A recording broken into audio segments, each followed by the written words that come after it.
పరమేశ్వరుని తపోభంగమునకు మన్మధుడు ఎందుకు ఎవరి ఆదేశముపై సాహసించాడు? శ్రీ కుమార సంభవము స్కందోత్పత్తి 4వ భాగము. తన వద్దకు వచ్చి తారకుని యొక్క అకృత్యములను, అతడు పెడుతున్న బాధలను వివరించిన దేవతలతో బ్రహ్మదేవుడు కేవలము శివవీర్యముచే జనించిన వాని వలననే తనకు మరణముండునట్లుగా తారకుడు వరమును పొందినాడని, కాని సతీ వియోగానంతరము ఈశ్వరుడు విరాగి అయి హిమవత్పర్వత సానువులలో తపస్సమాధిలో ఉన్నాడని, అతడు తన తపస్సును బ్రహ్మచర్యమును విడితేనే కాని అతని వీర్యము స్ఖలించదని, అంటే కామమును జయించిన వాడైన కామేశ్వరుడు తిరిగి వివాహితుడు కావాలని, అందుకు ఆయనను వివాహమాడడానికి జగన్మాత తిరిగి అవతరించాలి కనుక ఆ జగన్మాత ఎక్కడ ఉన్నదో తెలుసుకొనడానికి ప్రయత్నము చేయమని పలికాడు. తరువాత ఏమి జరిగింది?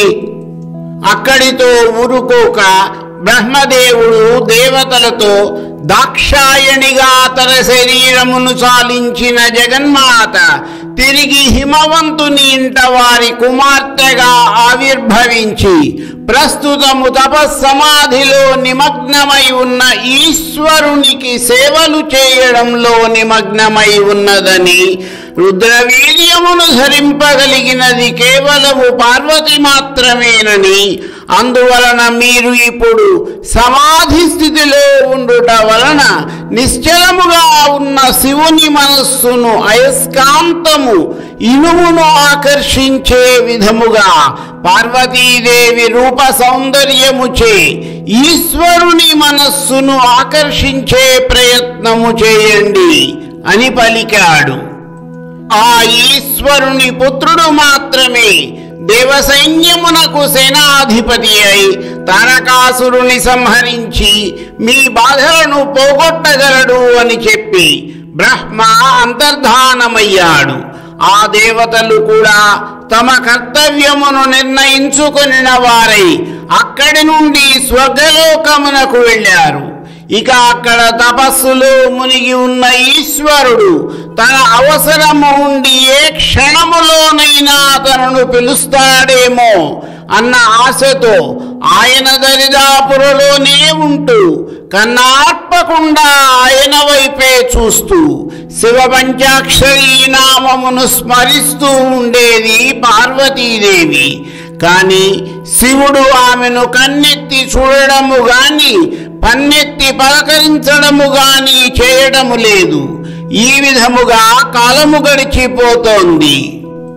పార్వతీ పరమేశ్వరుల సమాగమం జరుగుతుందని, వారికి పుత్రోదయము కలిగితే తారకాసురుని వలన తమకు కలిగే బాధలు తీరుతాయని ఎంతో ఆశగా ఎదురు చూస్తున్న దేవతలకు ఈ వ్యవహారమంతా ఎంతో నిరాశను మిగిల్చింది.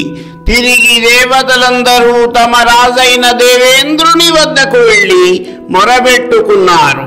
వారి మొర విన్న దేవేంద్రుడు శివుని చిత్తమును ఆకర్షింపగలిగిన వాడు ఒక్క మన్మధుడే అని నిశ్చయించుకొని త్వరగా కార్యసిద్ధి కావాలనే తలంపుతో మన్మధుని మనసులో తలుచుకున్నాడు. దేవేంద్రుడు తలుచుకోగానే మన్మధుడు చేతులు జోడించుచూ వచ్చి ఇంద్రుని ముందు నిలిచాడు. ఆ విధముగా వేంచేసిన మన్మధుడు దేవేంద్రునితో, ఏమి తమ ఆజ్ఞ, నన్నెందుకు తలుచుకున్నారు అని అడిగాడు. అందుకు దేవేంద్రుడు, ఈశ్వరుడు హిమవత్పర్వతముపై తపస్సమాధిలో ఉన్నాడు. జగన్మాత పార్వతీదేవి ఆయనకు సపర్యలు చేస్తున్నది. నీవు తక్షణమే అక్కడికి వెళ్ళి పార్వతీ పరమేశ్వరుల మధ్య అనురాగబంధము పెనవేసుకునేటట్లుగా ఈశ్వరునిపై నీ మదన తాప బాణమును ప్రయోగించు అని పలికాడు. ఈ మాటలు విన్న మన్మధుడు తీవ్రమైన గాలికి చిగురుటాకులా వణికిపోయాడు. పూర్వము బ్రహ్మదేవుడు ఈశ్వరుని కంటి జ్వాలకు తాను భస్మమవుతాడని ఇచ్చిన శాపము అతనికి గుర్తుకు వచ్చింది. అది గమనించిన దేవేంద్రుడు మన్మధునితో అనంగా, భీతి చెందకుము, నీవు అన్ని కార్యములను సాధించగల సమర్థుడవు. నీ బలము నాకు తెలియను, కనుకనే నాతో సమానుడవైన నిన్ను ఈ గొప్ప కార్యమును సాధించుటకు నియోగించుచున్నాను. లోకహితార్థము, దేవతల హితార్థము నీవు ఈ సాహస కార్యమును నిర్వహించవలసి ఉండును. నిన్ను ఆ పరమేశ్వరుడు రక్షించగలడు అని పలికాడు. దేవరాజైన ఇంద్రుని ఆజ్ఞను తిరస్కరించలేక, ఇక చేసేదేమీ లేక మన్మధుడు రతీదేవితో సహా ఈశ్వరుని తపోభూమికి చేరుకున్నాడు.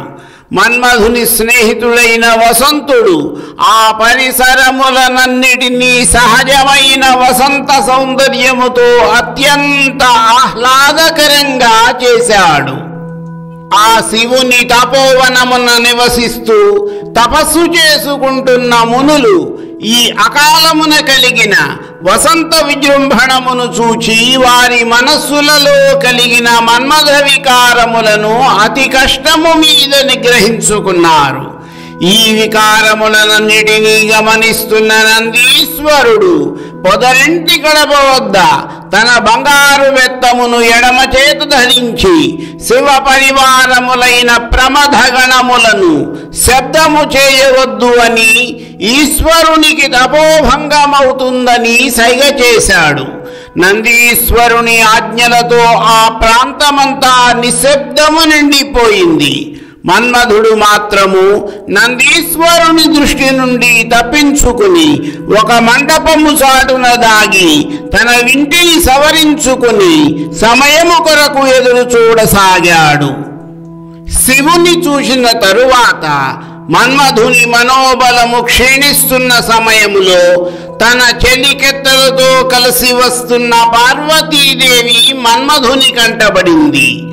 ఆమె ఆ సమయములో నిత్య సేవ చేసుకొనడానికి పరమేశ్వరుని సన్నిధికి వచ్చింది. సుగంధభరితమైన దేవతా పుష్పములను దోసిట పట్టుకుని పరమేశ్వరుని పాద సన్నిధికి సమర్పించాలన్న తలపు ఆమెకు కలిగింది. ఆ పుష్పముల యొక్క సుగంధమునకు పరమేశ్వరుడు పరబ్రహ్మ స్వరూపమును సాక్షాత్కరింపచేసుకుని యోగ సమాధిని విరమింపచేసుకుని బహిర్ముఖుడయ్యాడు. కనులు తెరచి పార్వతీదేవిని చూసి, పార్వతీ, నీ భక్తి శ్రద్ధలతో కూడిన సేవలకు సంతసించాను. నీవు కోరిన వాడే నీకు పతి కాగలడు అని ఆశీర్వదించాడు. మరింత కథా వివరణము నా తరువాతి భాగములో.